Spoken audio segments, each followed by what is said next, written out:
স্বেচ্ছাসেবক দলের বর্ষপূর্তি আজকে ৪৫ বছর পূর্তি অনুষ্ঠানে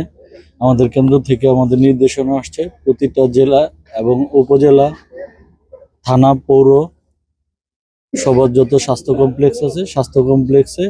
আমাদের পরিষ্কার পরিচ্ছন্নতার জন্য যেমন গাছ লাগান কর্মসূচি থাকতে পারে, আপনার পরিষ্কার পরিচ্ছন্নতা বলতে ব্লিচিং পাউডার, মশার জন্য মশা নিধন ওষুধ,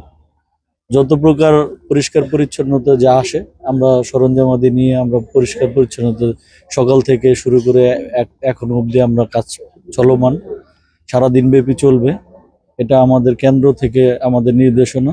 জনাব তারেক রহমানের নির্দেশে আমরা সমগ্র বাংলাদেশে একযোগে আজকের দিনে আমাদের স্বেচ্ছাসেবকের প্রতিষ্ঠাবার্ষিকী পালন করার উপলক্ষে আমরা এই ধরনের কর্মসূচি পুরো বাংলাদেশে করছি আর কি।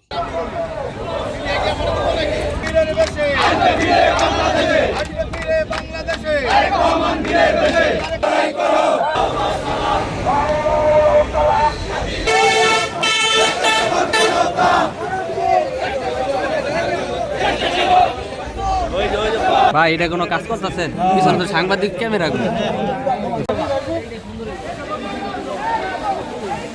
বিষয়টা নাটক